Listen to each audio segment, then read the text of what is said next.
Hey everybody, it's GalModX, and as you can see, Amonkhet Remastered is live. There are premiere drafts of Amonkhet Remastered for the usual 1500 gems or 10,000 gold, and sealed events of Amonkhet Remastered for 2,000 gems. So I'm going to hop into a premiere draft here and see how I do with the format. It has been quite a while since I played any Amonkhet, and this is a little bit of a mixture between Amonkhet and Hour of Devastation. So it's going to be kind of its own format, not exactly triple Amonkhet, not exactly the Hour of Devastation draft format, something a little in between.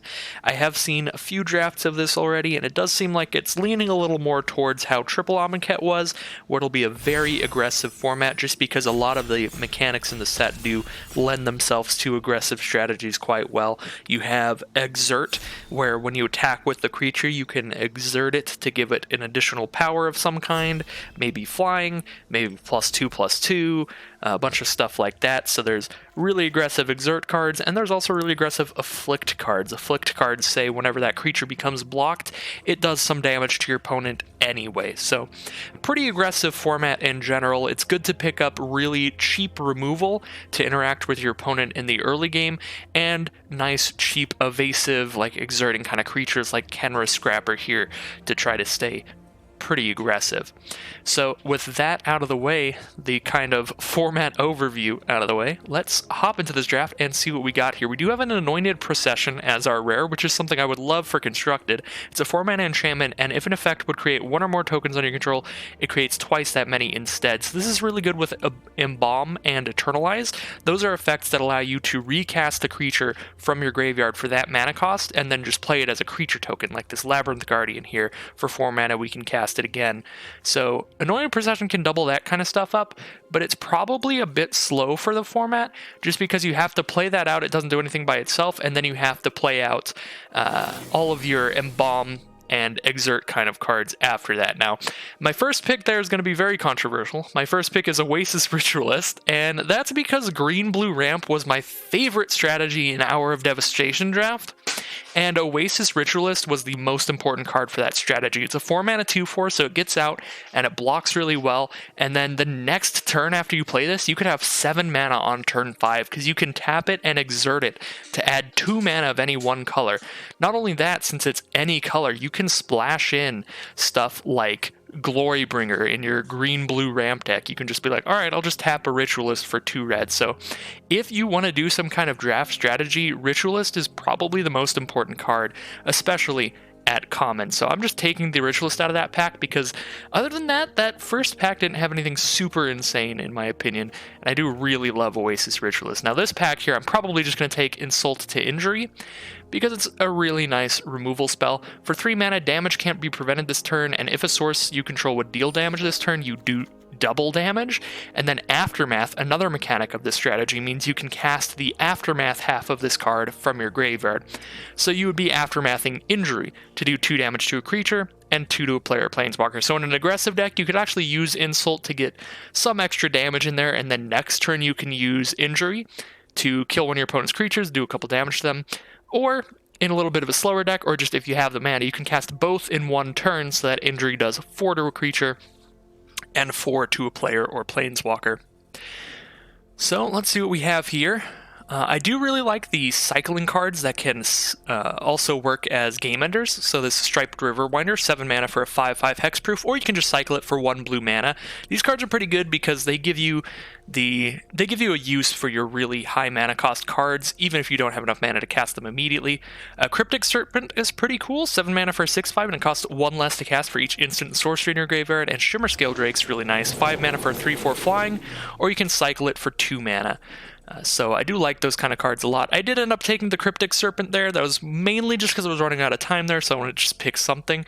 And a red-blue kind of deck could make good use of a Cryptic Serpent. Red-blue, the strategy in this format, as in many formats, is just non-creature spells and stuff. So with a lot of instants and sorceries, a red-blue deck could make good use of this Cryptic Serpent. And even if we do end up in the green kind of ramp deck, we could just run a random like 7 mana 6/5 in here. I'm definitely going to take Lay Claim out of this pack. That is very good in the ramp decks because, once again, it is a 7 mana card, which in general you don't want to play in this format, but if they cycle, it's probably okay. This is 7 mana for an aura, and you can enchant any permanent and just gain control of that permanent. So you can just take your opponent's best card and use it as your own, which is incredibly powerful. And alternatively, you can always just cycle it for 2 generic mana, and you'll be fine that way. And this is exactly what I want for these ramp decks. Spring to Mind. This was probably my most drafted uncommon during Hour of Devastation drafts.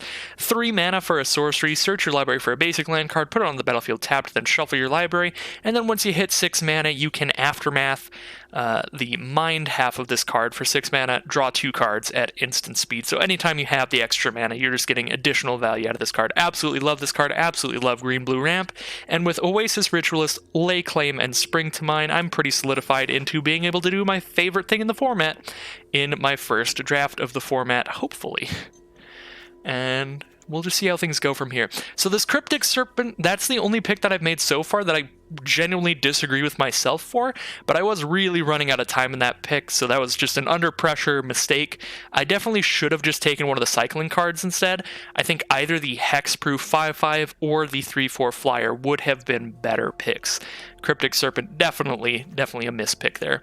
I think I'll take Unquenchable Thirst out of this pack. 2 mana for an aura. Enchant creature when it enters the battlefield if you control a desert or there's a desert in your graveyard. Tap enchanted creature, and then enchanted creature doesn't untap during its controller's untap step. So this will keep a creature tapped down no matter what, and if you have a desert, you'll tap it when you cast this card. So if your opponent's an aggressive deck, whatever you're going to use this to remove is probably already tapped anyway, so you don't even really need a desert to remove a card with it.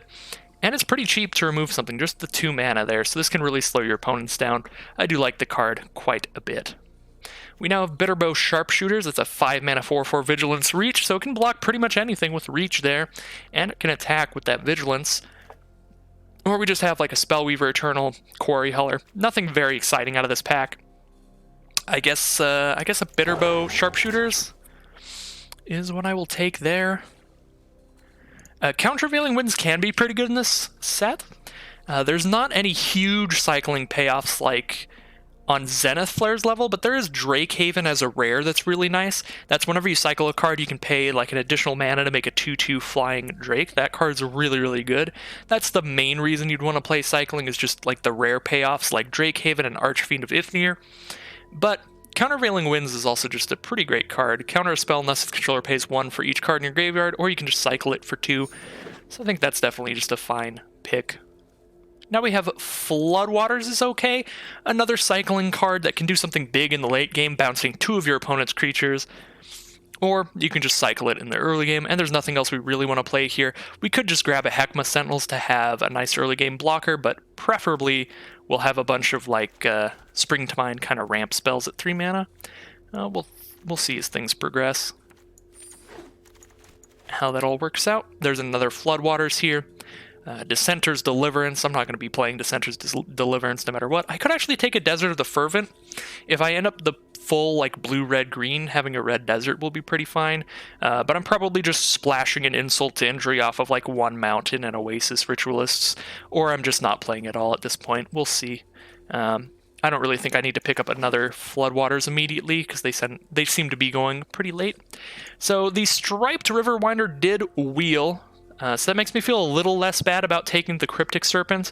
However, I still would have much preferred to have the 5 mana 3/4 flyer and the 7 mana 5/5 Hexproofer in this deck over that and a Cryptic Serpent. And now this pack doesn't really have anything for us. I guess I'll just take this Thorned Moloch. Now I'll take a Secret of Insight. That's actually not the worst. 2 mana for a 1/3.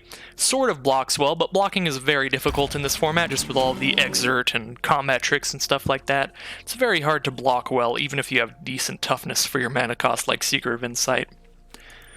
Alright, so now we have Driven to Despair. Until end of turn, creature you control gain trample, and whenever this creature deals combat damage to a player, draw a card. And Despair is until end of turn, creatures you control gain menace, and when it deals combat damage to a player, that player discards a card. So you really want to have a lot of creatures to get good value out of this card, and the green-blue ramp decks don't tend to have a lot of creatures. They just have a few very large creatures, so it's not really going to work with our strategy.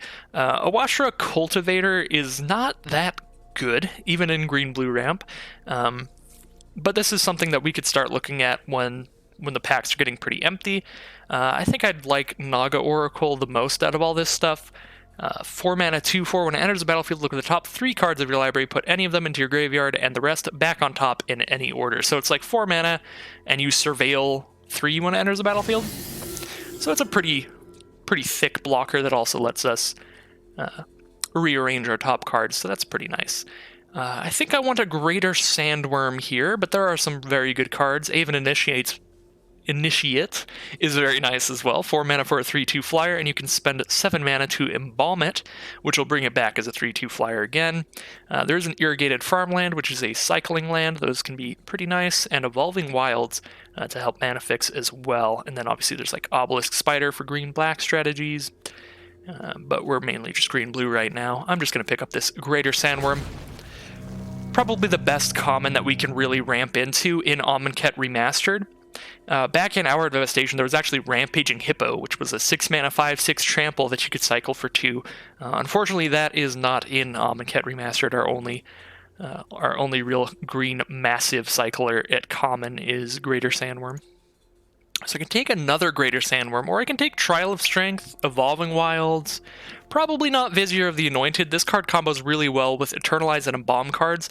You get to throw one of them into your graveyard, and then whenever you're activating your Eternalize or Embalms, you're drawing a card, so this can be really valuable in those kind of decks. Trial of Strength can be really good if you get cartouches, like every other trial, 3 mana for a 4/2, but then anytime you play a cartouche, you return the trial back to your hand so you can recast it later, which is pretty cool. I think I'm just taking the Sandworm here, though. We did immediately get a Cartouche of Strength, though, so punished. Probably should have taken the Trial of Strength, because Greater Sandworms might be able to wheel. I don't expect everybody to be playing a ramp deck, especially as the format progressive, especially as the format progresses and people realize how aggressive the Amonkhet format can be. I assume that green-blue ramp will be relatively open most of the time. But for now, there might be a lot of people trying to do like some kind of 3-color ramp monstrosities like I'm building right now. Ooh, Lay Claim and Oasis Ritualist and Greater Sandworm. Maybe I'm wrong. Maybe everybody's already on the aggressive stuff here. I want all these cards really bad. Lay Claim is super powerful. Oasis Ritualist is really important. And Greater Sandworm's not going to be the pick here. It's between Ritualist and Lay Claim for sure. Oh, God, I want to take Lay Claim so bad because that card is so powerful, but Ritualist is just so important to these decks. I don't think I can pass it up. I don't know. I feel like Ritualist is a little more likely to wheel than Lay Claim. Neither of them are going to wheel at this point. Oh my God, another Lay Claim? Can I just have a million Lay Claims? I'm just going to ramp exclusively into that card now. Wait, where did that Lay Claim go? Oh, there's a ×2 on there. It's just hard to see with the artwork. Okay. Yeah, I mean, I could do a million Lay Claim. There's probably the best 2-drop for this deck, though. Naga Vitalist, 2 mana for a 1/2. Tap it to add a mana of any type that a land you control could produce. So I really want to pick that up, too. But, man, I'm pretty sure our blue-green ramp shenanigans are pretty open here. I guess I can take a Strategic Planning. 2 mana, look at the top 3 cards of your library, put 1 into your hand, the rest into your graveyard. Just a really nice early game draw card. Actually, Wall of Forgotten Pharaohs can be nice in these slower decks as well. 2 mana for a 0/4. And if there's a desert on the field or in your graveyard, you can start tapping it to deal 1 to somebody. I mean, 4 toughness is enough to block sometimes in this format, so I guess I'll pick that one up for now. Hieroglyphic Illumination's okay. 1 mana to draw 1 card or 4 mana to draw 2. There's also a Stinging Shot, which is kind of main deckable Flying Hate just because it cycles for 2 generic mana. The auto picker wants to take the Spellweaver. I'm just going to take the Hieroglyphic Illumination. And now I guess I'll take a Cultivator. It's not like the worst filler card ever in a ramp deck. It's just not ideal. Now we're just getting some filler in here. We have 23 cards already. 2 of them are lands. So we will have to start cutting cards. All these are trash. Ornery Kudu's not the worst filler ever. 3 mana, 2/3. Nice little blocker. Alright, let's head into the final pack here. There's another Greater Sandworm, but we now have triple Lay Claim, a Greater Sandworm, a Striped Riverwinder. I do really want to cut that Cryptic Serpent at this point. See, I think I'm doing good on my high mana cost cards. Probably don't need another Greater Sandworm. I'd like to save any more high mana cost cards to be something like incredibly insane, incredibly impactful. Deemworthy's really good if we are still splashing red. 5 mana for an instant speed 7 to a creature, or for 4 mana you can cycle it and deal 2 to a creature. So you just get massive value if you can kill something with 2 or less toughness, or, you know, being able to kill a 7 toughness creature is really nice. Prowling Serpapard's good as well. 3 mana for a 4/3, can't be countered. The rest of your creatures can't be countered. I think I agree with the auto-select here, though Deemworthy is just very good removal, and I really want to make sure I have enough interaction with my opponents to not just die to some nonsense in the early game. This is going to be a really difficult pick as well. We've got Aerial Guide, which can work really nicely in these kind of ramp decks, because whenever this attacks, another attacking creature you control gains flying until end of turn. Giving something large like a Bitterbow Sharpshooters or a Greater Sandworm flying can be really brutal, but there's also just like a Sheltered Thicket, which helps our mana so much if we end up splashing this red like we are right now, because this taps for red or green, or we can just cycle it for 2. That's really kind of the perfect sort of mana fixing that we'd want right now. There's also just a Magma Spray we could splash, which is a really good removal spell. 1 mana, 2 to a creature, and when that creature dies, you exile it, so they can't even embalm it or eternalize it if it has those abilities. I am just going with the Sheltered Thicket there, and this pick's going to be incredibly easy. Definitely grabbing the Oasis Ritualist. I cannot pass up on these at this point. I already passed up on some for lay claims and stuff like that. I need to get every copy of Ritualist that I can right now, so that I could potentially play in a Ritualist on turn 4, play my 5th land on turn 5, then I have 5 mana plus 2 from Exerting Ritualist to cast something like a Lay Claim or a Greater Sandworm on turn 5. That's just incredibly powerful to do that. So absolutely taking Ritualist out of that pack. You know, Kenra Charioteer is in our colors, but in our deck, it's like a 3 mana 3/3, all our other creatures have trample. Our other creatures are already just so massive, I don't think they really need that. We don't really need a 3 mana 3/3 on curve. We've got all kinds of other stuff to do. I guess the rest of these cards are pretty bad. Feral Prowler's nice though. 2 mana for a 1/3. When it dies, you draw a card. So you're okay with this just dying to some random exert trigger. You're okay with just like, I'll play this out, sacrifice it, just draw a card, and slow my opponent down. I guess I'll go with the Charioteer though. I still like the idea of having a big old Greater Sandworm that also has trample, so I don't know. I talked myself out of it, and then I talked myself back into it. Don't know for sure what's right there. So Evolving Wilds to help with the red mana would be nice here, but there's also Shimmer Scale Drake, which would be really nice. 5 mana for a 3/4 flyer, or we cycle it for 2. I think I'll take the Drake there. And I am definitely going to cut the Cryptic Serpent now. So we have 3 lands here, so this is 25 cards right now, so we do still need to cut cards. I only have 1 desert right now, but Sand Strangler is so powerful. 4 mana for a 3/3. When it enters the battlefield, if you control a desert or there's a desert in your graveyard, you can have it deal 3 to a creature. So we definitely want to pick up more deserts if we pick that up, but there's nothing else in this pack that really speaks to me. I'm definitely taking the Sand Strangler, and we might end up cutting it, but if we see any more deserts, we're going to pick those up highly and really try to play the Sand Strangler, because that could be very powerful. However, this is already pick 7, so I doubt we're going to see many more deserts. And this pack's pretty empty. There's nothing I really want to play here. I guess I could play a Seer as like a 4 toughness creature, but I'll just throw that in the sideboard for now. So yeah, as I suspected, I don't think we're really going to get any other deserts. We'll probably have to cut the Sand Strangler, unfortunately. As powerful as this card can be, if you get that desert trigger off this card's just really good. I'll take another Countervailing Winds. I'm probably going to sideboard that, but we'll see. Another pack, nothing for me. I think we're getting to all the cards I'm just not going to play.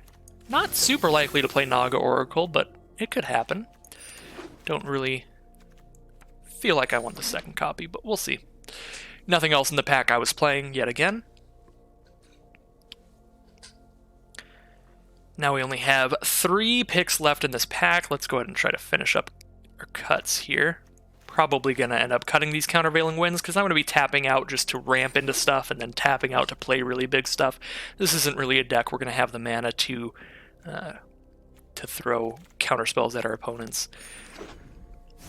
Just because we're not really going to have disposable mana, we're going to be casting stuff all the time. Alright, definitely going to send the Sand Strangler to the sideboard as well. And now we only have to cut 2 more cards. Probably cut the Flood Waters.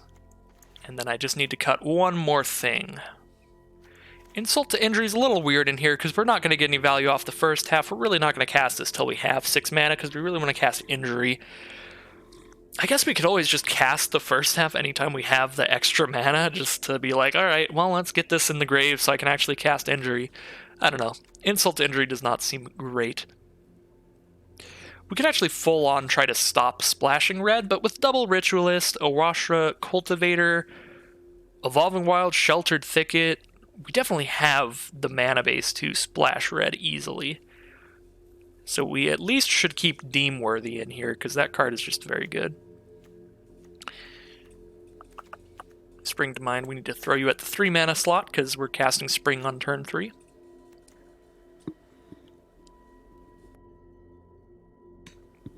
Okay.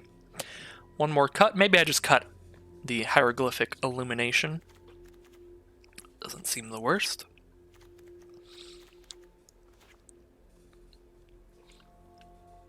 Yeah, I think I can do that. Just throw Hieroglyphic Illumination into the sideboard and roll with this. I am going to go ahead and update the lands, though.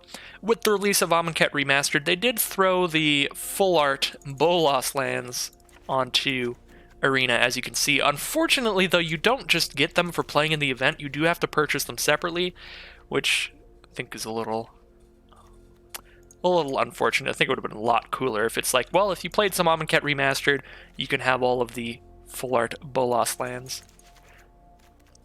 I think that would have been pretty fair. But they gotta make sure to get all the value they can at all these basic lands, because there's players like me that are like, I love beautiful basics, and I'm just gonna pick up every single one at this point. Because, man, they are very pretty. And the Bolas basics are actually my favorite basics in Paper Magic. Those are the ones that I use in all of my commander decks and stuff like that. So anyways, this is our kind of blue-green splash red ramp deck. Looks pretty alright. I may even want to cut a red source and throw in another forest. Let's go ahead and do that now. And we'll see how we do in the gameplay. I am a little bit worried about just getting destroyed by aggressive decks. That was the biggest, well, that is going to be the biggest downfall in the ramp decks in this format. Hour of Devastation, which was 2 packs of Hour and 1 of Amonkhet, was slow enough that the blue-green ramp deck was really good.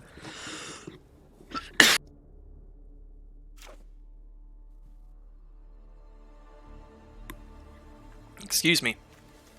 Anyways, Hour of Devastation was definitely slower than this format seems to be shaping up to be right now. But triple Amonkhet was just so fast, these ramp decks could just not operate, so hopefully this is enough in between that it'll work. We'll see.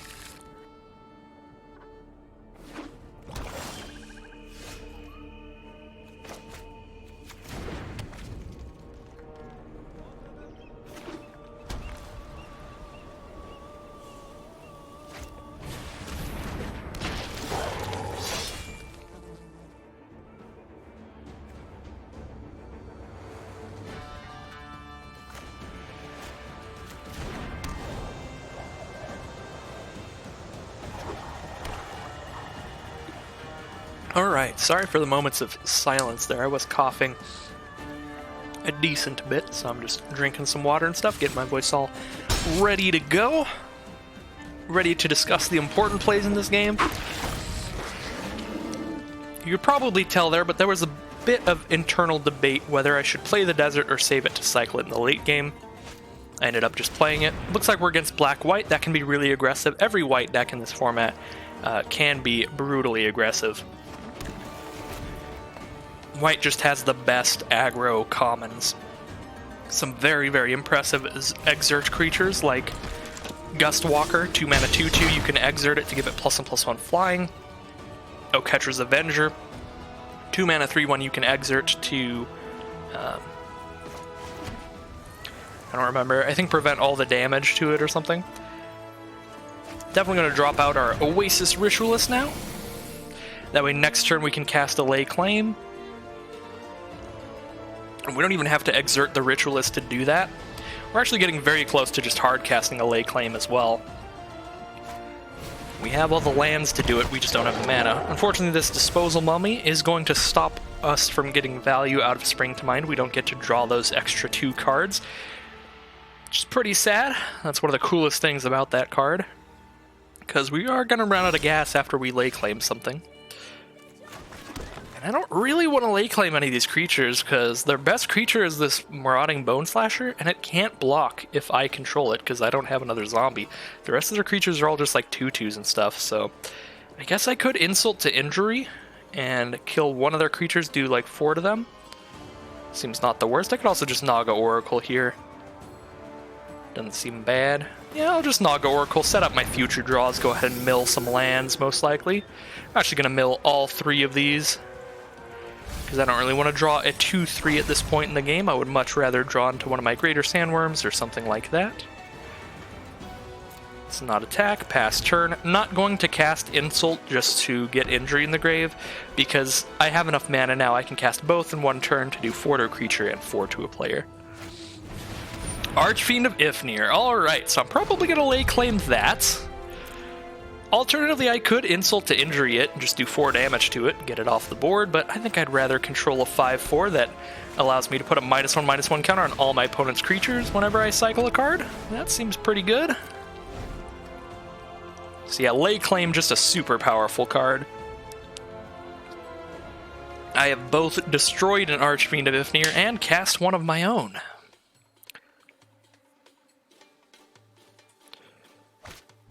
There's a Lethal Sting. So even though our Archfiend's gone, we got to both get rid of their bomb and one of their removal spells with that, so just the sheer power of control magic effects, really nice. Now we have a Cartouche of Strength. We can go ahead and kill one of their creatures with that. Just kill the Bone Slasher, I guess. And then we can Insult to Injury something too, but I don't think we really need to.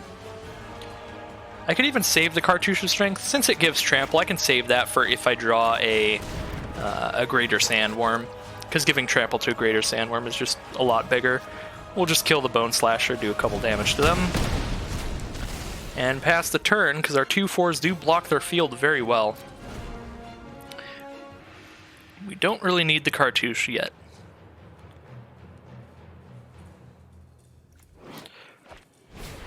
Dauntless Aven. I may Cartouche of Strength that, just because it has flying.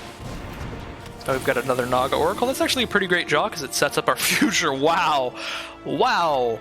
These are great, great, great draws. That's insane. So I'm going to put none in the grave, and now we get to order them however we want on top. Well, this is a confusing way. Put them back on top in any order. Why is there a blank card on top of them? Shouldn't this be the bottom? This looks like I'm putting them on bottom of my deck, but that's so weird. I'm gonna be really mad if they didn't program this right and it's putting them on bottom here, because these are incredible cards. We'll start with Greater Sandworm, then we'll grab a Riverwinder, and then we'll grab a Deemworthy.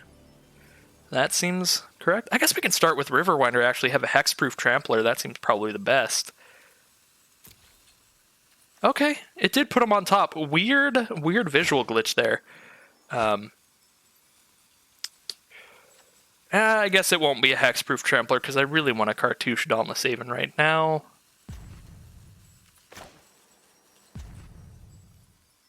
Yeah, it's probably better to just Cartouche the Aven right now.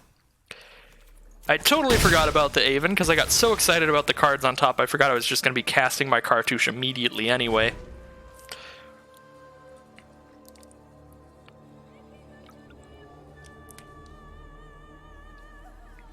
So I should have put Sandworm and then Riverwinder, then Deemworthy.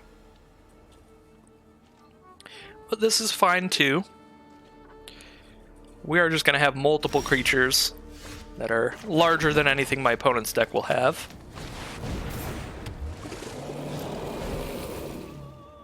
So I think we're doing pretty good this game. We'll be taking control here. Now they're going to exile our lay claim, I guess. Just so they know we can't get it back with anything. And here's our Sandworm. Boop. So if I attack with my 5/5, they can trade with a 2/3 and a 2/2. 2-3 and a 2-1 even. That's fine. And if I send it with a 3-5, they can block with like 2 Disposal Mummies and a Doom Dissenter. That'd be the best block. Then I'm trading for a single 2-3. Yeah, I'll just send in the 5-5. Because they can actually block the 3-5 really well. Make it trade down severely. And then Greater Sandworm's just completely unblockable right now. Their field is all just 1-1s and 2-2s, all kinds of stuff that's just too small. So with 5 power, we'll go ahead and kill Doom Dissenter and a Disposal Mummy. They do get a token out of it, but the token is too small to block Greater Sandworm as well. And now we'll have a Deemworthy as backup. And I feel very safe this game. They're on a 3-turn clock, 2-turn clock now. It just takes 2 more hits from the Greater Sandworm. And we will have locked in our first win of the Amonkhet Remastered format. Overwhelming Splendor! Get out of here. Creatures Enchanted player controls lose all abilities and have base power and toughness 1-1. Enchanted player can't activate abilities that aren't mana abilities or loyalty abilities. So I can't cycle my Deemworthy. All my creatures are 1-1s with no abilities. That's absolutely brutal. I think I'm going to cycle my Deemworthy right now while I still can. Jesus, I shouldn't have said a word. That is so bad. I will have 4 creatures against 3 creatures, at least if I cycle this, and I'll draw another card right now. Let's go ahead and kill. Probably the Kenra Eternal would be the best card to kill. Maybe the Vizier of Remedies, just for that ability. Draw into a Lay Claim. Okay. We've definitely got a chance even to fight through an Overwhelming Splendor, which is insane, because usually this card's just impossible to beat. All our creatures are 1-1s with no abilities forever now. It's just brutal. Obnoxiously brutal. They attack with the Disposal Mummy. Oh, I really like them attacking here. Because now I can get rid of the 2-3, and then I can steal their 2-2. All they have is a 2-1, which would trade for any one of my creatures.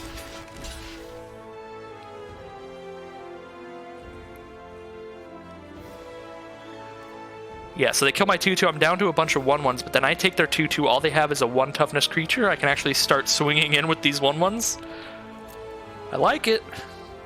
I've definitely got a plan. If I lay claim the Overwhelming Splendor, just worth noting here if anybody is thinking about shenanigans here. If I lay claim Overwhelming Splendor, that doesn't do anything. Doesn't do anything at all. Because it's already been targeted onto me. I can't change who it's actually enchanting. I can just change who controls it. So that would be really bad.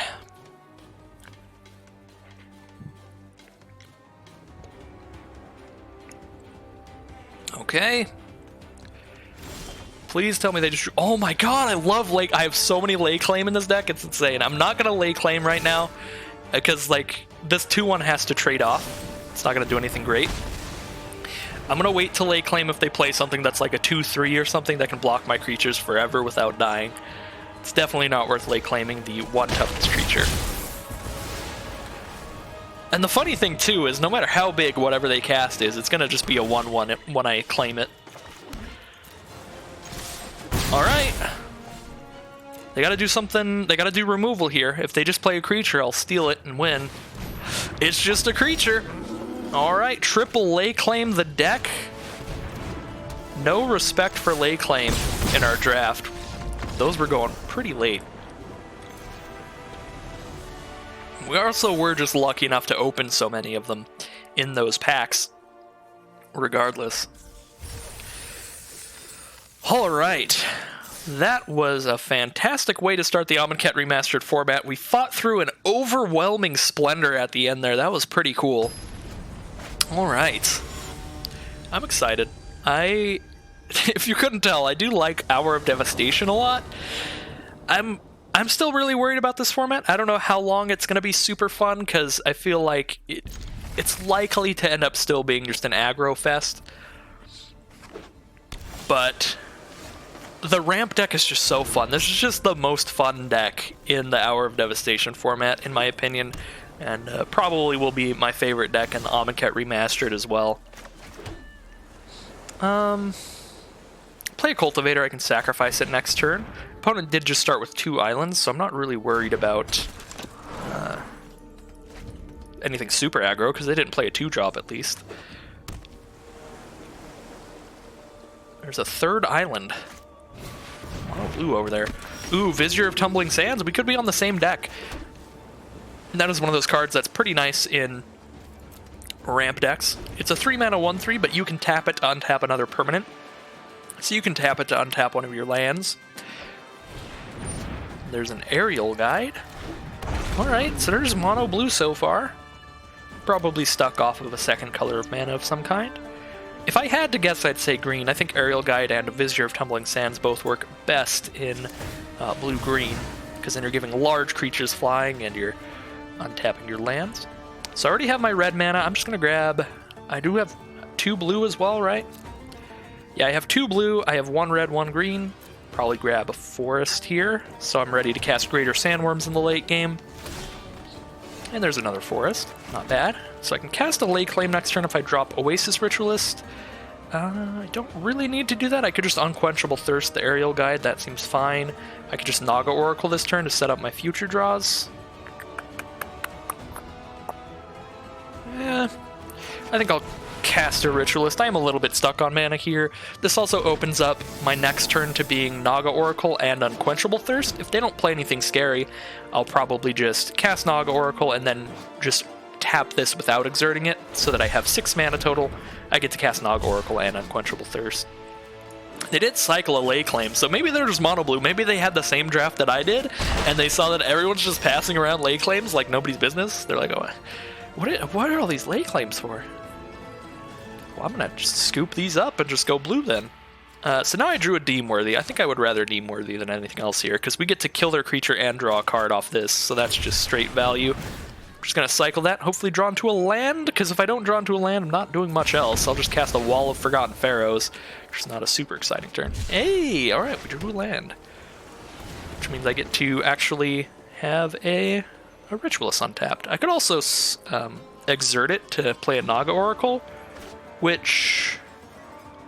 I wouldn't have Lay Claim mana up next turn if I did that, because Ritualist would still be tapped, but how likely are they to play something I want to Lay Claim off of 4 mana? I guess they could have 5 mana. Yeah, I kind of want to Naga Oracle here. I feel like I'll be fine. We'll see. Maybe they have an Essence Scatter. They're going to scatter my Naga Oracle. They do, alright. So if they play something really scary that I need to Lay Claim, I'll now have to draw into a land. It looks like they are blue-white, so probably an aggressive flying kind of deck. Blue-white flyers tends to be the kind of strategy in that color scheme. I'm going to try to cast a Bitterbow Sharpshooters. If they have another Essence Scatter, that'll be sad. I guess I could also just play a Naga Oracle just in case, because I can cast Naga Oracle and Wall of Forgotten Pharaohs and set up my future draws. Again. Alright, probably no Essence Scatter, if that just resolves immediately. And now I get to mill these lands, and keep a Kudu on top. Do I really want a Kudu? It's a 3-4. Not really. We'll just mill all those. And drop a wall. Maybe they do have another Essence Scatter, because it is stopping every time I cast something, but I suppose that's just for the Vizier's ability. They do have an ability that they can use at any point, so it is going to stop at every chance they could use that. Our opponent is severely mana screwed here, so I'm not going to be super proud if I win this game, I should say. I could still definitely lose. Especially with a Trial of Knowledge coming down, draw 3 and discard a card, that should definitely get them out of their mana situation. Trial of Knowledge, very good card. Like all of the Trials, if they have any cartouches in their deck, that card is fantastic, because then they can draw 3 and discard a card multiple times. They did have a white cartouche, but they had to discard it to keep their white land and whatever else they're trying to keep in their hand. And there's a Fan Bearer off of the white mana.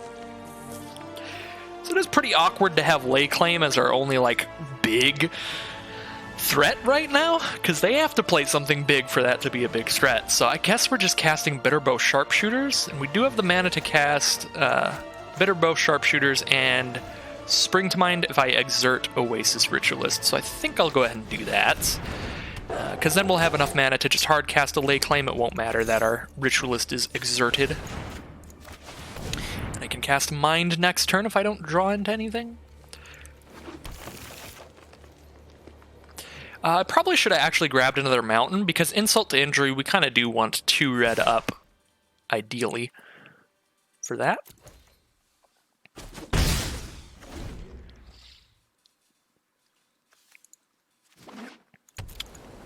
It's kind of funny only having 1 desert in here, having the Wall of Forgotten Pharaohs. It does seem a little loose. We really didn't have a lot going for us at our 2 mana slot, so I think the wall's just better than anything else we had at 2. Maybe I'm wrong there. Ooh, Greater Sandworm. We can definitely see if they're out of scatters. And now they only have 2 mana up, I guess, because they do have the Vizier, so. Alright, Bitterbow Sharpshooters is tapped. We could Unquenchable Thirst the Fanbearer to not have to deal with our big threats getting tapped down every turn. Seems nice. Oh, I guess they can just block that with a 1/3. That's awkward. Probably not the best attack. Don't have the mana to cast Mind and Unquenchable Thirst this turn, so I'll just cast the Sandworm. But next turn, Ritualist will be untapped, so I'll have enough mana to cast Unquenchable Thirst and cast Mind. So that'll be the turn I'd probably try to just Unquenchable Thirst Fanbearer so it stops annoying me.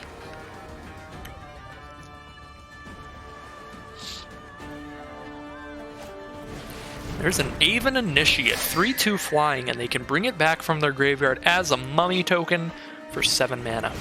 There's a Cartouche of Solidarity on it as well, bringing Trial of Knowledge back to their hand. So do I have enough mana to lay claim and Unquenchable Thirst? I do now that I drew that land. So I may do that here. Yeah, I think I'll steal that Initiate, because then they don't even get to recast it from their grave unless they kill it off of my field. They're just going to scoop them up after that. They don't want to deal with that at all. They are not okay with that one. All right, so that is going to be our second win. Opponent definitely got hard mana screwed in the early game there, and that just allowed us enough time to get all of our ramp shenanigans out of the way so that when we started drawing our big cards like Greater Sandworm, we could cast all of them. Pretty unfortunate game for our opponent there. Alright, that's 2 wins and no losses so far. Not a bad start. Not a bad start to Amonkhet Remastered. Hopefully we can keep this train rolling.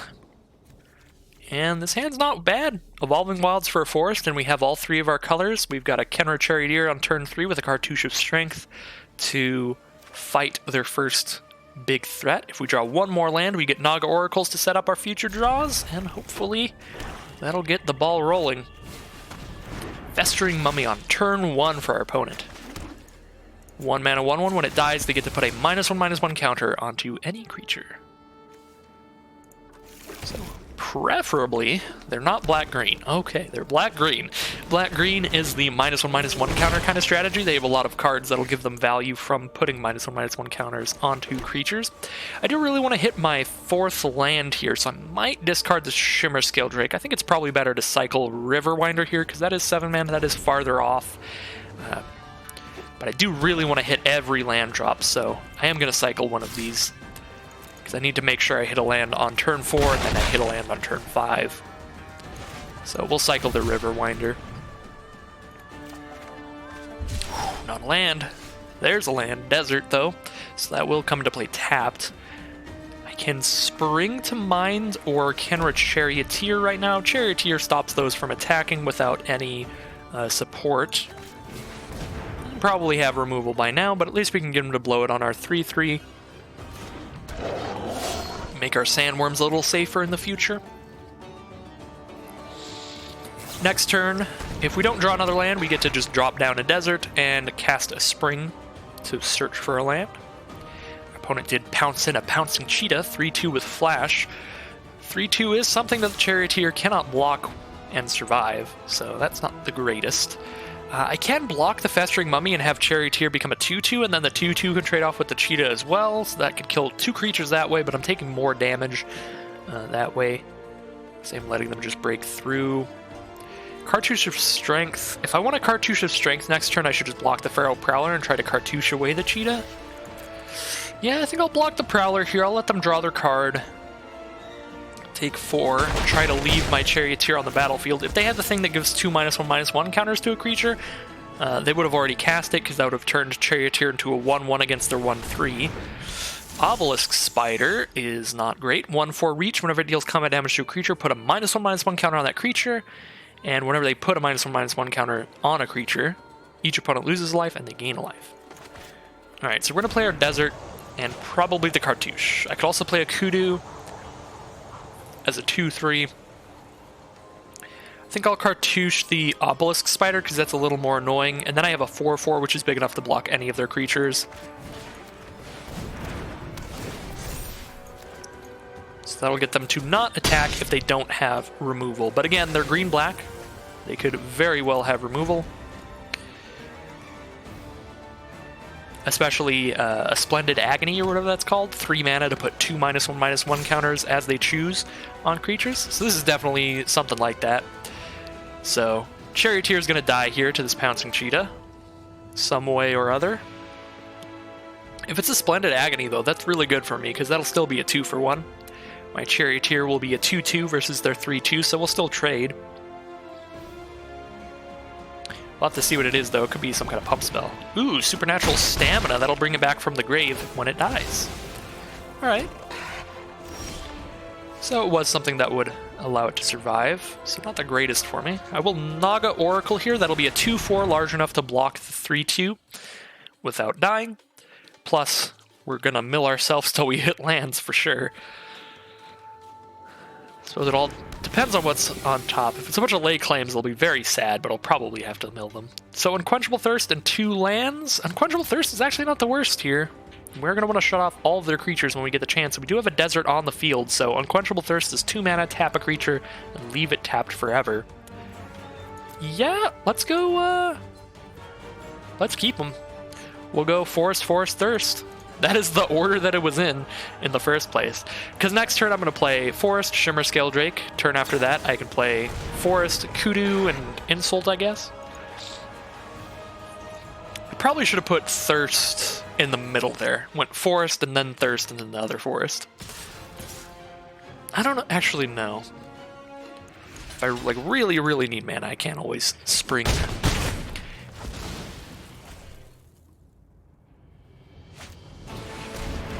Actually, what am I talking about? No, I put them in the right order, because next turn I'm going to go Forest, and then I'll cast Shimmer Scale Drake. And then the turn after that, I can go Forest, and then I have enough mana to Insult to Injury with 6 mana, so I can cast both halves of that. Probably kill the Crocodile with that. So the Crocodile is a huge problem, because that's a 5/4. So I'm going to take 5 next turn if I don't just chump block that. And that's something I really don't want to do. I don't want to take 5, and I don't want to chump block that, so we'll see how this goes here. I don't like it. I'm going to cast the Shimmer Scale Drake. Hopefully that gets them to not attack with the Pouncing Cheetah.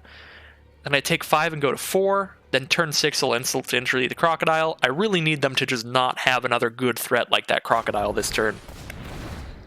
Ooh! Get destroyed by the main deck Flying Hate with the Stinging Shot. That's why that card is so good, because it's got that cycling ability. If your opponent isn't playing flyers, then you can still run it. And unfortunately with the Cartouche of Solidarity to give the Crocodile +1/+1, that is exactly 9 damage. Exact lethal.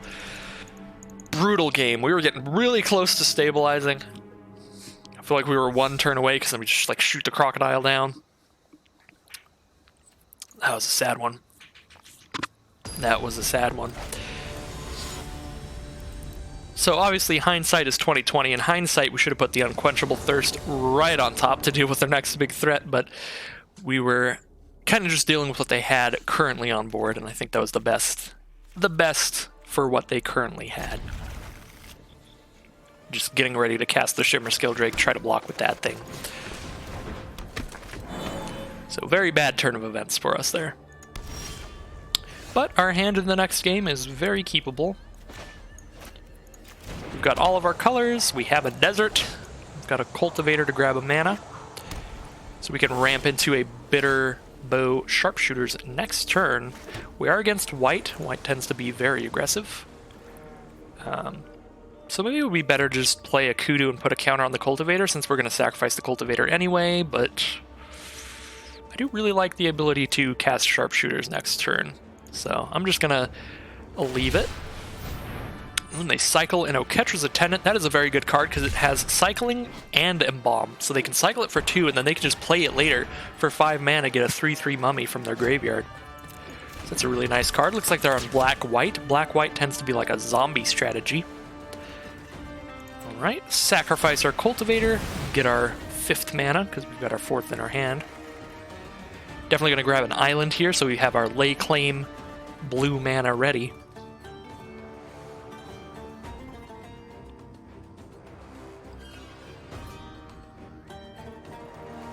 And our opponent is not paying attention, or they're slow playing us on purpose. I hope it is the former. Hopefully they were like, oh, they just tabbed out and they were like, I thought I already passed turn. Ooh, my bad. But who knows? Who knows indeed. Alright, another lay claim, so we're all set up for the late game with this hand. Hopefully our opponent has some bombs, maybe some Archfiends of Ifnir, that would be sick. Some angels of some kind, Angel of Condemnation, or I don't know, Angel of the Godfair, or anything like that.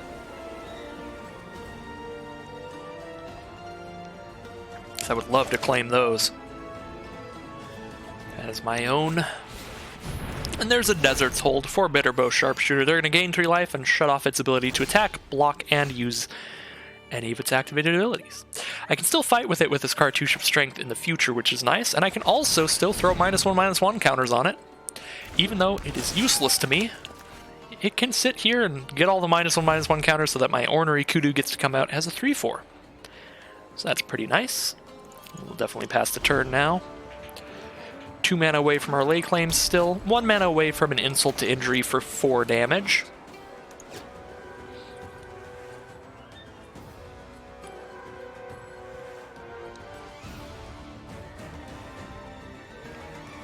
Our opponent does have enough mana to eternalize their, or to embalm their Oketra's Attendant, but they chose not to, which means they have some kind of instant here probably. I have all 3 of my lay claims now, so our opponent's not going to be happy when that starts happening. If that starts happening, I could always just not draw land for the rest of this game. See what kind of instant they're holding up here. If they want to use a Divine Verdict of some kind on our 3/4, I think that's okay with me. Could just be a ton of cycling. They're just trying to they're trying to be an Ikoria cycling deck over here, I guess. Alright, turn into a 2/3. Anything else? 3 mana up still. Another cycling card, yeah, Renewed Faith. I guess this person played a lot of Ikoria. They're like, oh, I see there's a Ruthless Sniper here. We can make a cycling deck. Let's do it. It is a little unusual to see the cycling in white-black. Usually the core colors for it are blue-black in this format, but a lot of the payoffs are in black. Ruthless Sniper and Archfiend of Ifnir. I'd be very surprised to not see some kind of big payoff like an Archfiend of Ifnir in their deck if they're going hard at the cycling theme. I may just Cartouche of Strength the Ruthless Sniper, because now that I'm seeing how much cycling they have, that is probably going to be a problem throughout this game.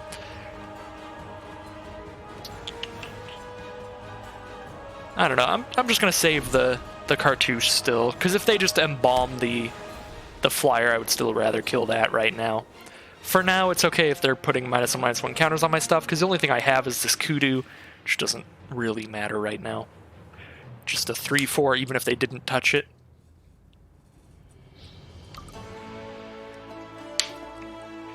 So yeah, Drakehaven, I think, is the coolest cycling payoff in this format. That's a blue and 2 for an enchantment that spits out a 2/2 flyer when you cycle, if you pay some mana for it.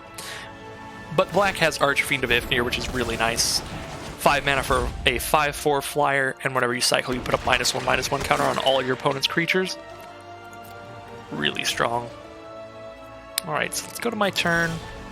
We did hit a land. I'm absolutely going to play that, not going to cycle it, because I am now 1 mana away from lay claim, which would be really nice on the flyer. But I am just going to kill that right now.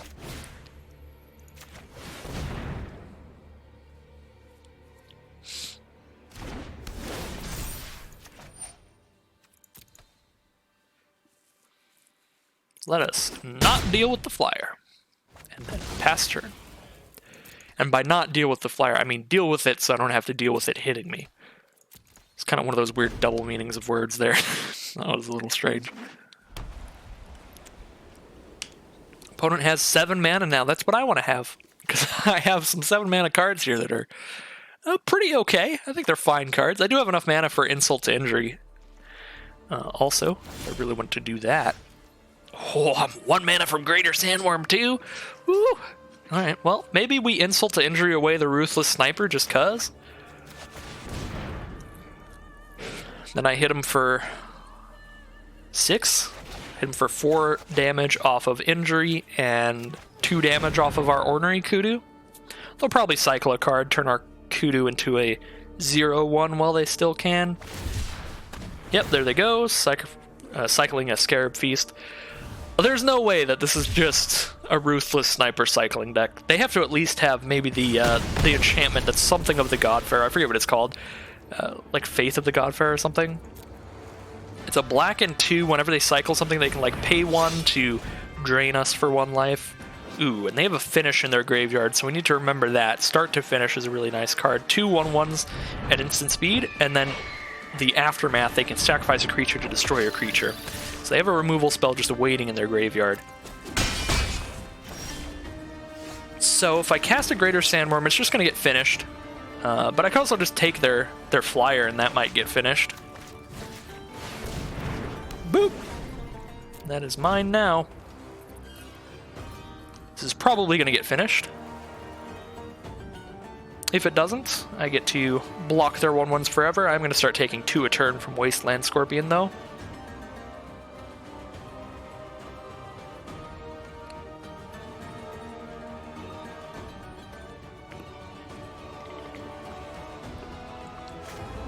Splendid Agony. Alright, well, that is an alternative removal spell that lets them keep finish in their graveyard. To kill my Sandworm still. Yeah, I'll drop a Ritualist. Lay Claim would just be taking a 2/2 Death Touch right now, which isn't very good because it would also be tapped. And Greater Sandworm would just get finished. Hopefully we can bait out the finish with Oasis Ritualist. Wow, this is brutal. They have 2 copies of Start to Finish in graveyard right now, so now they have 2 removal spells just waiting. Now one of them's... I have to assume one would definitely get used on Ritualist at this point. That way they can just keep attacking with everybody. Otherwise they're just attacking with the 2/2. Alright, they are going to finish the Ritualist. Fair enough. And now we're taking 5. No blocks.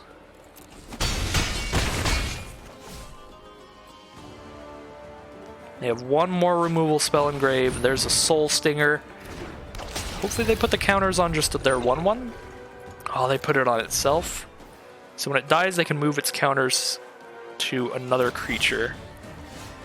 Ooh, Striped Riverwinder has Hexproof. That gets right around finish. Yeah, that gets around finish. It gets around the Soul Stinger's ability. They start attacking with just the Death Toucher now. Do you kind of want to lay claim the Soul Stinger? That'll be a 2/3. And when it dies, we get to put its -1/-1 counters on another creature. So even if they just finish it, we get to kill their Scorpion. I'm actually just going to lay claim that. I've convinced myself.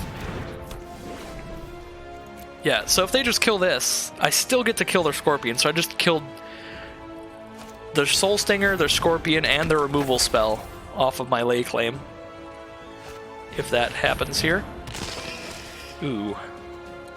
I don't like either of those. Gustwalker can attack Exerted as a flyer. Oh, wow. Not anymore.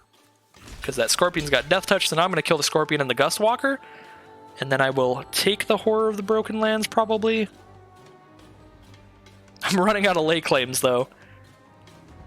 I don't need to block that. Alright, so this is going to die. We're going to kill Gustwalker. Because that is scary. It's the only thing that could break through a board stall kind of thing. Definitely going to sack this Evolving Wilds, so I have less lands in my deck. Okay, I have 7 mana. I can Riverwinder, I can Sandworm, or I can lay claim. I think I would rather lay claim here. I lay claim the Horror. They can sacrifice a 1/1 to kill it, but then they're down to 2 1/1s, and that's their whole field.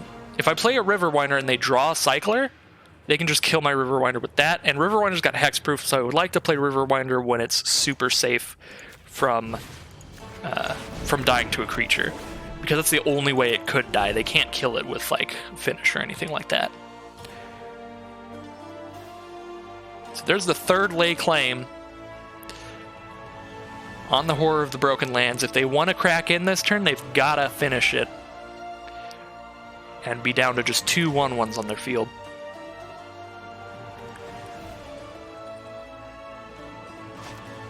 And they do. Alright, so they're down to just the 2 1/1s. I'm going to go to 4 life now. Saving the Kudu to potentially block something bigger than a 1/1. Alright, so I'm going to play the Riverwinder, because even if they have another removal spell in hand, they can't kill that, and now I can start blocking to the point where they can't really attack. Definitely going to play Sandworm next turn, and hopefully we stabilize with just some big creatures. So Cartouche of Ambition turns that into a 2/2 lifelinker and gets rid of the 0/1. So 0/1 died without Trump blocking anything.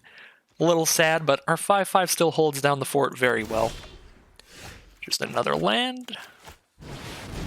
Here's a Sandworm. Come on, no removal from our opponent. All right, no removal yet. And there's a Ritualist as another blocker. Now we can send in with the Sandworm. 3 hits from the Sandworm is lethal, so there's 1 out of 3. 3 cards in hand. Steward of Solidarity here can make 1/1s, but 1/1s are not big enough to block Sandworm. Sandworm gets through any 2/2s or 1/1s or anything like that, and we drew a Deemworthy to kill that. Stop them from making more blockers and more attackers, and they're just going to scoop them up. They see the writing on the wall. Greater Sandworm kills them in 2 turns unless they immediately draw a removal spell the next turn, and they just scoop them up. So wow, that was a scary game. They did hit us to pretty low there, but we stabilized with tons of lay claims, just tons of value there off those lay claims. One of those lay claims got to 3 for one of them, which was fantastic, because we got to steal their 2/3, kill their Scorpion with it, and kill their Gustwalker with it. That was phenomenal. So, really nice game there. So I think we're... What are we, 2 wins, 3 wins? I don't know. I did not pay attention to the record in between games, so I'm going to keep this hand. It's got all of our colors. We got a Heckma Sentinels on turn 3, so it's a little slow, but we do have a Cartouche of Strength, and then we're trying to ramp it to a Greater Sandworm at least. I'm going to keep this one for sure. Drop Sheltered Thicket on turn 1.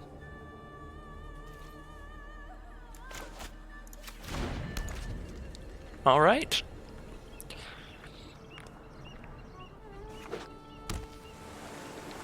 Opponent starts off with an island. Ooh, and there's an Awashra Cultivator.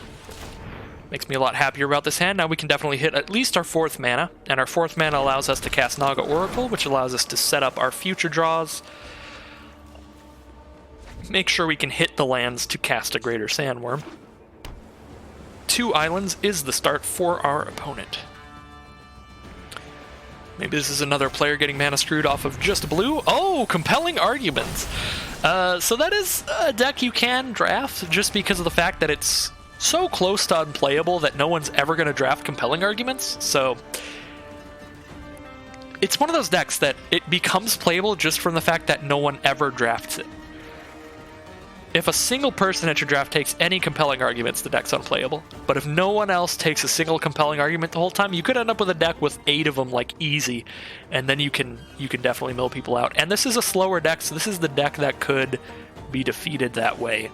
I'm trying to decide if I want to Heckma Sentinels or sack the Cultivator. I think I'd rather sack the Cultivator. So I'm not a fan of this matchup, because this is a slow deck. If we were just like a white-red or red-black aggro, and they cast Compelling Argument, I think I'd be really happy here, because the aggro decks in this format can be so fast that they can just destroy mill decks like this. And wow, they've got the Ipnu Rivulet, so this is just a dedicated mill deck here. So I'm very concerned about this matchup, if I'm being completely honest. I do not think we have a good matchup against a mill deck, because our deck just is inherently slow.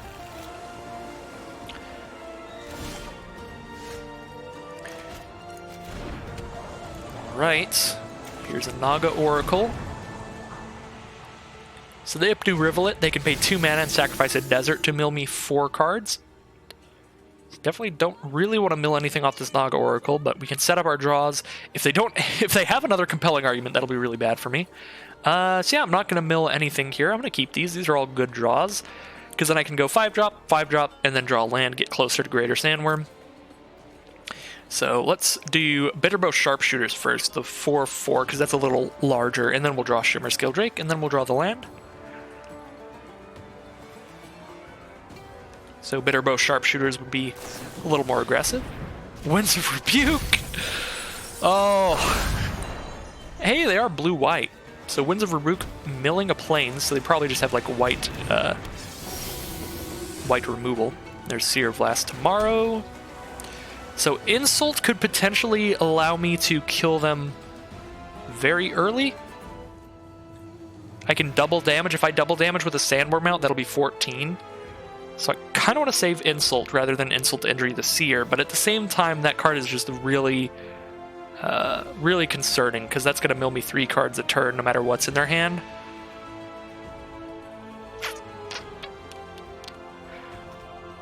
Yeah, because if I Heckma Sentinels and I Cartouche of Strength, that's only 3 damage.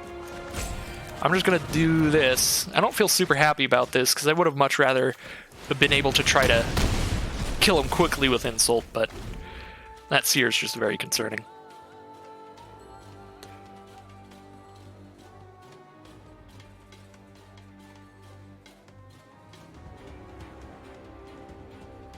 Got 21 cards in our library now.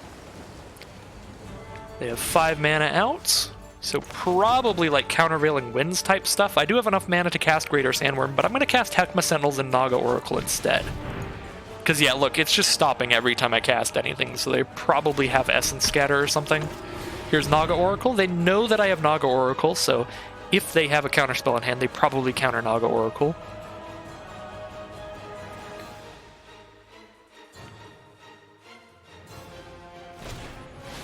Pull from Tomorrow. Draw 3, then discard a card. Okay.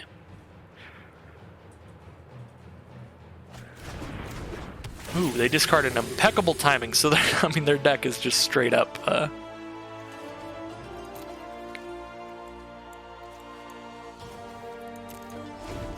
removal, counters, and mill cards. I'm leaving all the cards again because I'm playing against mill. I'm putting Lay Claim first in case, hopefully they just tap out, play some kind of really big blocker, and I can try to Lay Claim it.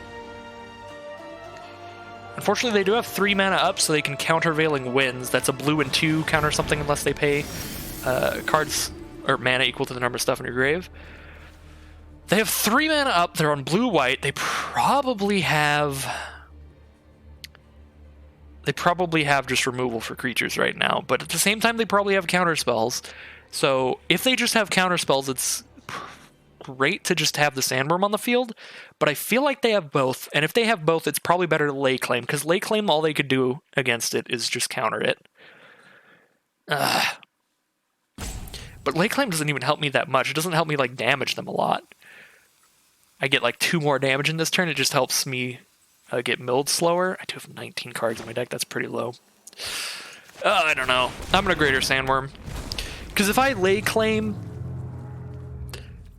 like, if Sandworm gets countered or removed, I'm not going to win this game either way. And if I Lay Claim and then Sandworm just gets countered next turn, I'm just going to lose slowly instead of quickly, which is just going to feel worse. See, they just have a million removal spells. Oh my god.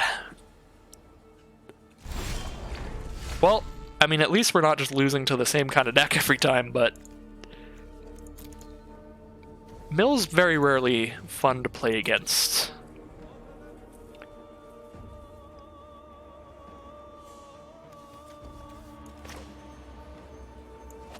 Can Ritualist and Cartouche here.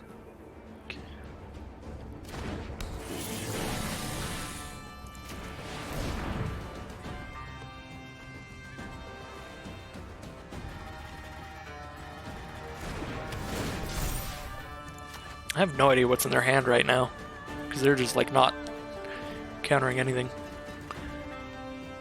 Maybe they don't have a lot of counter spells. Maybe it's all removal.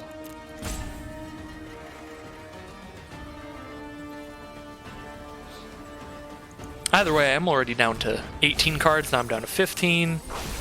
It's a Vizier of Deferment.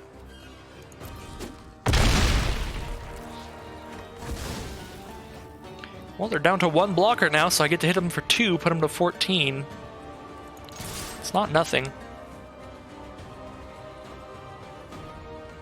Unless they have another Vizier of Deferment. I think they've already, yeah, they've already discarded 2 of them. That is instant speed, because it's got flash, and when it enters the battlefield, you can exile a creature that attacked or blocked this turn, and then return it at the end step. So that card's pretty nice, because it can actually kill creature tokens, so it can kill anything that's been embalmed or exerted. And even if you don't do that, you could like exile your own creature to get some value off of an enter the battlefield effect. Or you can exile your opponent's creature to not take damage. So there's another compelling argument. Yeah, this is just really not the matchup for us. Again, I think the other problem with like mill kind of decks in this format is that the white aggressive decks especially can just kind of run all over them, but yeah, when we're just trying to cast really big creatures and hit our opponent with really big creatures, a deck that is like 50% removal is just going to crush us. So we could try to lay claim Seer now. They only have 2 mana up, so they don't have enough mana for countervailing winds. I'm down to 9 cards in my library though, but if I get rid of the Seer, they don't have a guaranteed way to mill me every turn. They do have the Ipnu Rivulet that'll mill me 4 more cards. So they can mill me 3 more cards when I target the Seer. That puts me down to 7 cards in library, and then 4 more cards with the Ipnu Rivulet puts me down to 3 in library. So I have 3 draw steps to try to kill them. Would I rather lay claim the Seer or deem worthy the Seer?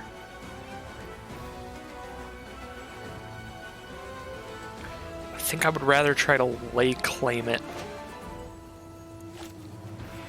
Because they're not going to play anything bigger than it, so I might as well try to attack them with its 1 power to speed up my clock. I guess if I deem worthy it, I could try to lay claim the Rivulet, but they could always just respond by sacrificing it. When I try to do that, if I do that later. Alright, well, we're hitting them for 4. They're down to 10. They have no cards in hand. They can mill me 4 more cards and put me to 2 in library, actually. I miscounted. That's bad. Alright, so I have 2 turns to try to kill them. Ornery Kudu helps that a lot. Come on. 1, 2, 3, 4, 5 right now. So they're dead next turn. If I can survive... They mill me to 1 card in my library. Oh my god. So I can't cycle a Deem Worthy. Maybe I should have kept Ritualist up just in case I need to Deem Worthy something immediately. I don't think there's anything I'd need to Deem Worthy immediately.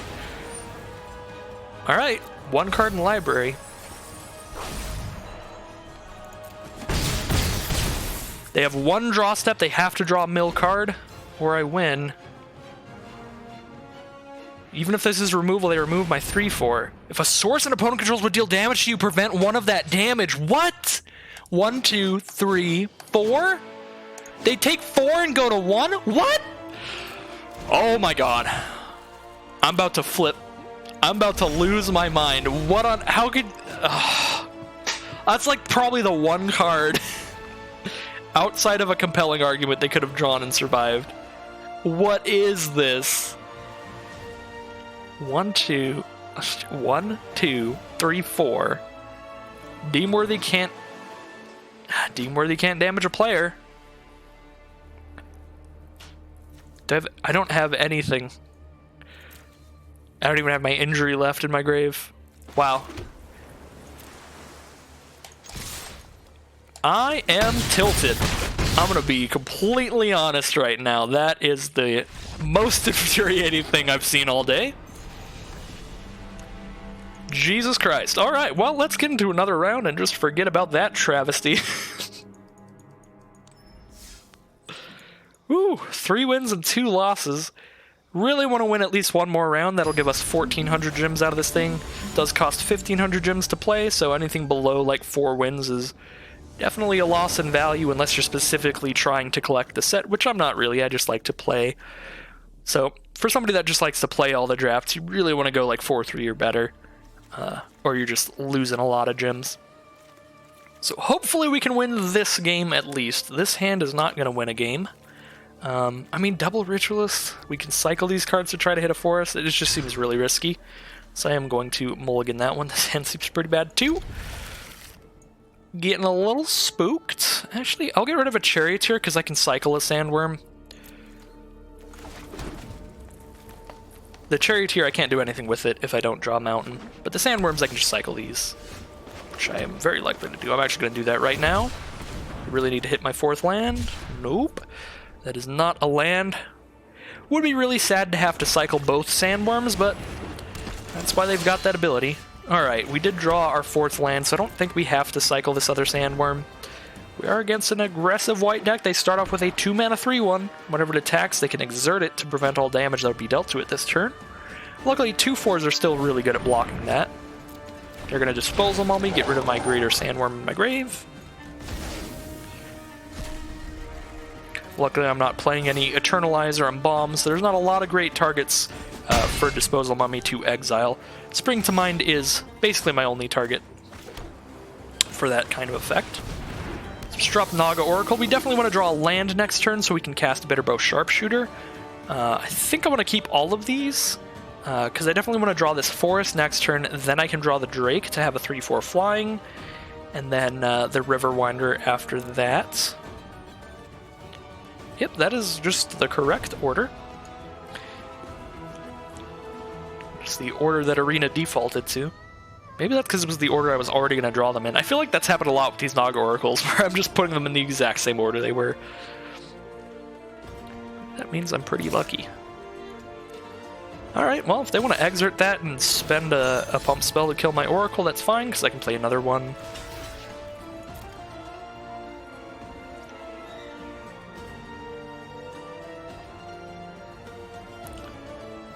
Definitely blocking that because it's blocking more damage. I do have a pump spell. Alright. Down to 13 then, because it did pump the whole field. Here's a Bitterbow Sharpshooters to block that Disposal Mummy. They have 4 mana now. Maybe a Desert's Hold coming out.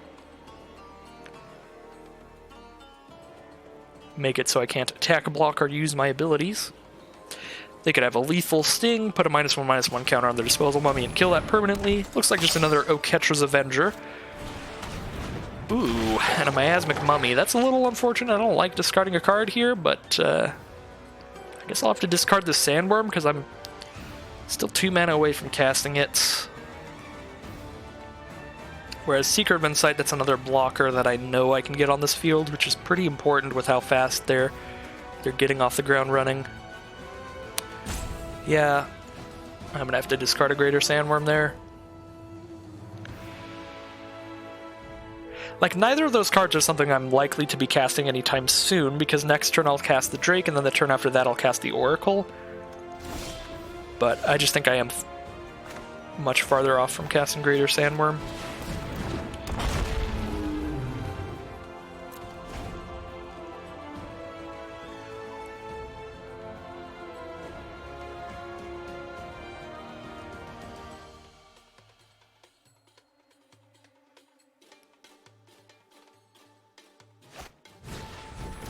There's a Fan Bearer.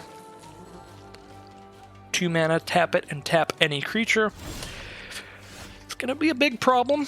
I need to be able to block with all my stuff if I want to survive here. None of that is land. I think I'm milling all of that, and then I can try to cast an Injury for my graveyard if I ever draw a Mountain, but right now I don't even have the red mana. Yeah, I'm just gonna mill all of that. Maybe I should keep the Wall, because it's just a 0/4, but that doesn't help me a lot. I'm actually going to cycle the Sandworm, or the River Winder now too, because I need 2 more mana to play it, and I just draw a Lay Claim, another 7 mana card. That is not remotely castable either. I might end up cycling that also. Cast out to exile my 4/4, or my 3/4 flyer, I guess, but they don't have any flying out, so I would, yeah. I'd assume they just exile the 4/4. The 4/4 had reach as well, and they're much more on the aggressive, so you just exile the biggest creature rather than the one that can hit you. Alright, Ornery Kudu is not a bad draw at all, because now I can play Seeker of Insight and Ornery Kudu. Just really make sure I have a lot of blockers. I think, yeah, I just turned my 1/3 into a 0/2. Don't really want to attack here against the white-black deck that we've already seen. They have 1 card that pumps their entire field.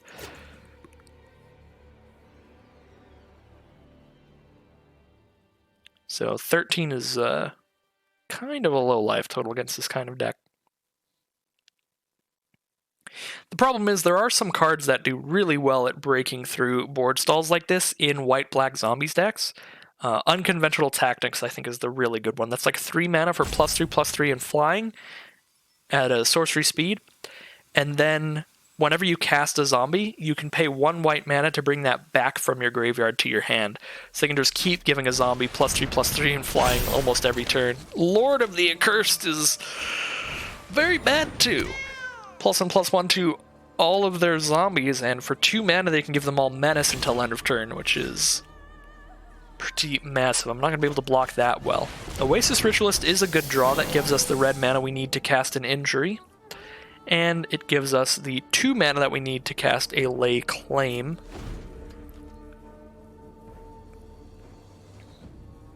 So we have our mana now. It is 5 mana from our opponent. 1 card in hand is a final reward to exile our 3/4 flyer. See if they're just passing here, that would be nice. Alright, just passing. So we have enough to lay claim now without even exerting the Oasis Ritualist. However, if we're lay claiming on something, we're probably lay claiming, what, the Fanbearer? So we could tap one of their creatures each turn? I could also just lay claim the Lord of the Accursed to stop their creatures from getting +1/+1 and getting menace and all that. I'm not for sure which is better. I might even just want to Injury right now and kill an Oketra's Avenger.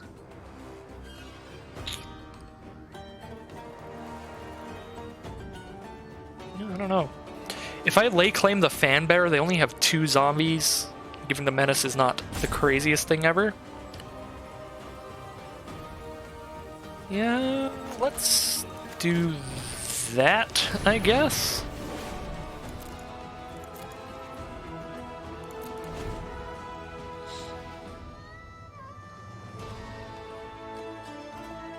This is going to be really bad if they cast some kind of white or black bomb rare creature. But they seem like just an aggressive, cohesive, like, zombie kind of strategy.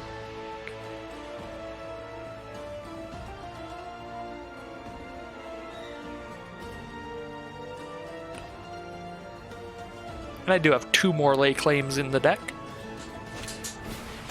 Ooh, Glorybound Initiate. That's pretty powerful. 2 mana for a 3/1 Human Warrior. They can exert it as it attacks to give it +1/+3 and lifelink till end of turn, so it can attack as a 4/4 lifelink, which is pretty big, but I do have good blockers for even just that.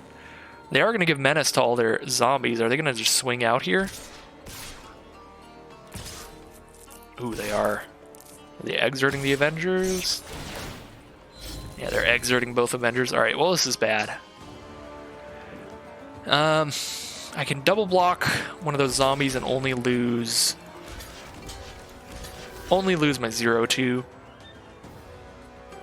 Can even double block with the 2/4 and just not lose a single creature there. What? And then that's blocking there, so I'd block like that. So if I do that, I'm taking 9 though. Well, that seems not great. Probably would rather do something like that. 1, 2, 3, 4, 5, 6, 7. I could take just 6 this way. Then I'll injury one of the Avengers, I guess. Or I'll definitely injury the Glory-Bound Initiate. What am I talking about? That's a lot scarier. Yeah, that seems fine.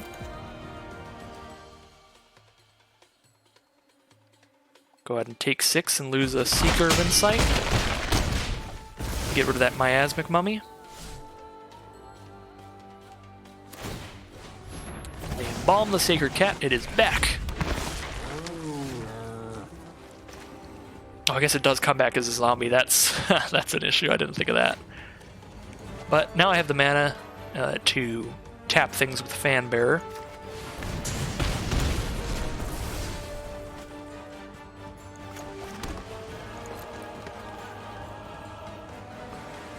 Okay, no attacks for sure. Pass the turn. They can give both of them Menace, and then I kill Disposal Mummy. Ooh, if they just go straight to combat. We're just going to go straight to combat. I think I'm going to tap down the Lord.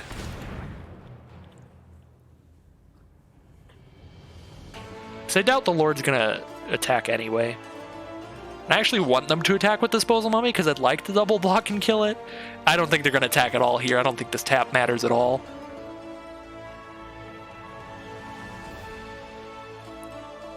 Yeah, I feel like attacking here is just bad. I can block the 3-4 with my 3-4, and then I can block the 2-2 with my 2-4. I guess this gets them to spend time making a decision. That doesn't really matter.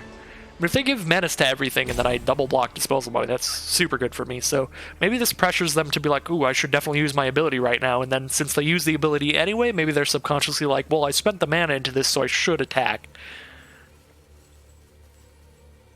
They're thinking a lot, so maybe that's working out in my favor. Maybe sending the tap this way is getting them to heavily consider a Menace attack here. Even though it would not be very good. That, or they're just using out the time. Grabbing a beverage or a snack or something. They're going to the restroom, who knows?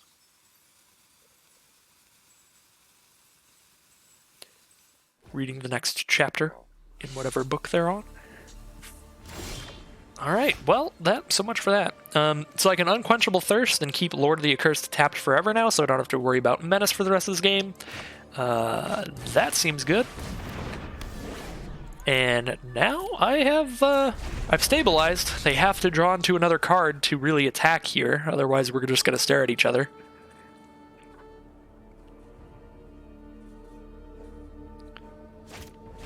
Oh, Catcher's Attendant. Well, that's my Fan Bearer target now. I'm just gonna pass, I think. They can attack with everybody, and that's fine. I don't need to Fan Bearer something down.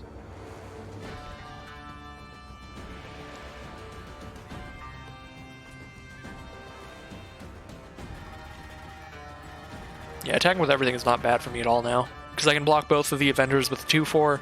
I can block their 3-4 with my 3-4. I guess that would let the cat get in, so maybe I would rather tap the Avenger, I guess, because then they can't attack for sure. If they attack with everything here, though, I do get to eat the 2-2 at the cost of some life.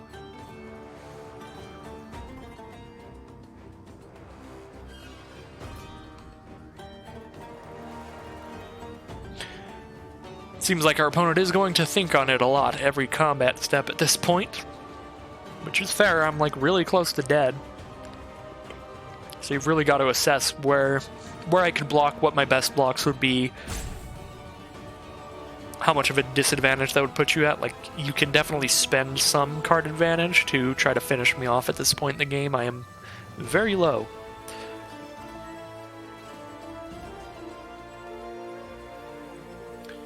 So the rest of our turns are going to be really simple. We're just going to tap Catcher's Attendant and sit here.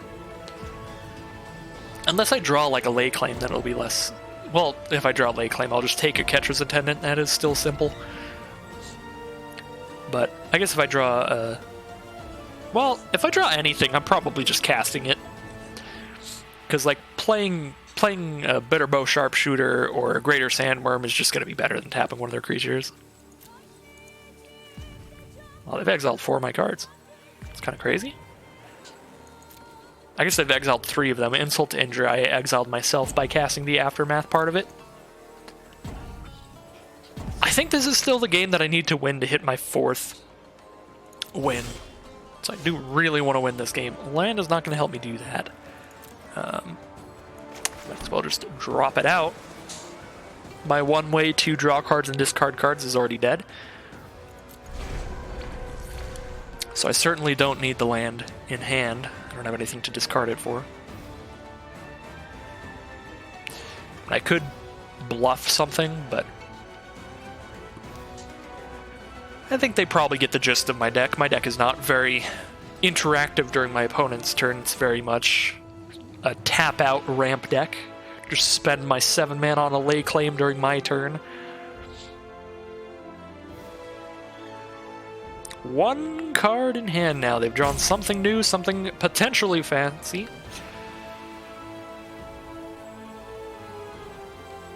Maybe my opponent will just time out and then we'll get our 4th win that way. I don't know if they've manually been roping here or if it has actually been going to time and then passing. I think that they've been clicking. I think they've been clicking soon enough. No, that one, they went to the end on this one for sure. Oh, Jesus. Oh, no. Alright, then. Well, I'll definitely take it, just because I really wanted to hit my 4 wins for value, but it looks like our opponent may have just, like, disconnected from the client or something. Maybe they had a bug or an error, or just an emergency or something that had to leave. I feel like if it was an emergency they had to leave, they probably would have scooped, so maybe some internet errors or something there, but unfortunate for our opponent, but that gives me our 1,400 gems. Kind of an unfortunate way to end that game, too, just for content creation purposes as well, because we don't get to see who would have actually won that game. I don't think I was super likely to win, but I certainly had a chance. I could have just... obviously, I could have just started drawing into just nothing but my big cards, like lay claims and stuff. I did cycle some of them away already, so it would have been pretty lucky to hit a big card frequently, but I still had large cards left in my deck that could have come out and made a huge impact. My opponent didn't need that much to come out on their side of the field to put them in a winning position again. So it was definitely weighted in their favor. But I certainly had a chance that game, regardless of the disconnect. Alright, so we're playing against another white-black deck that starts off with Oketra's Avenger again. So here comes round 2, I guess. I'm not going to cast Unquenchable Thirst immediately, so I'll go ahead and drop down my red mana with my Sheltered Thicket and pass the turn. I guess it might have been better to just Island and Wall of Forgotten Pharaohs, because then I can block Oketra's Avenger. Yeah, that was probably better. I honestly wasn't even thinking about my wall there, so misplay there. Happens a lot with me. I'm definitely not the best player in the world. There's a Disposal Mummy, exiling nothing. Hey, I drew my Spring to Mind after they played Disposal Mummy, so I might actually be able to do that, which is cool. I can Unquenchable Thirst the Oketra's Avenger here, which is nice, because then it won't annoy me throughout this game. Yeah, this feels really awkward, but I think it's probably best to cast the Wall of Forgotten Pharaohs now, even though I didn't do it last turn. Obviously, the most ideal play would have just been Island, Wall of Forgotten Pharaohs, and then this turn Sheltered Thicket, maybe Unquenchable Thirst. That was definitely... I just gave him 3 damage for nothing. What is this? +2/+1 to all their creatures or something? That's fine. I can lose my Oketra's Avenger for that. Yep. That's exactly what it is. I'm fine to lose those creatures to get that out of the way. And they just drop a Kenra Eternal, so they're starting to run out of cards already, so... If I can get the mana, I can stabilize this game, because I do have enough mana to next turn play a Bitterbow Sharpshooters. I definitely need to Unquenchable Thirst Oketra's Avenger here. This is one of those games where that 3 damage might cost me the game, because it's going to be all about trying to cast cards that are large enough to stabilize here.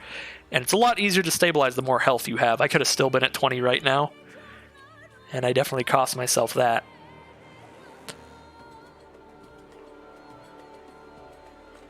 Alright, going to combat. Sending in for 4, down to 13.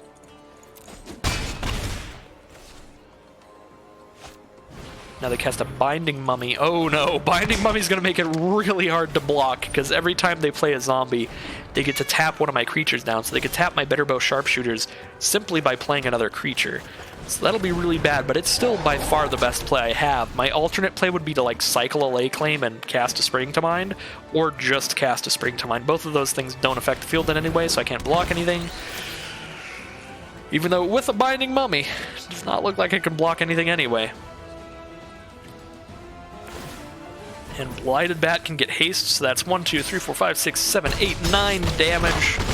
Looks like this is going to be the end of our run. I mean, that's a Cartouche's Strength. We can Cartouche's Strength and Spring to Mind, but I'll still be at 4 life. So since I'm at 4 life, I have to be able to block like 3 of their creatures. So I can Cartouche's Strength, I can kill the flyer, block there, take 5. That's definitely lethal. Don't have any lifelink or anything, so that is gonna be the game.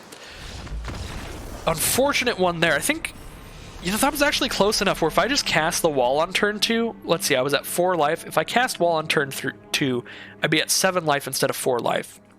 If I was at 7 life and I Cartouche Strength to kill the Binding Mummy, I can then block the 2/3, take 1, 2, 3, 4, 5.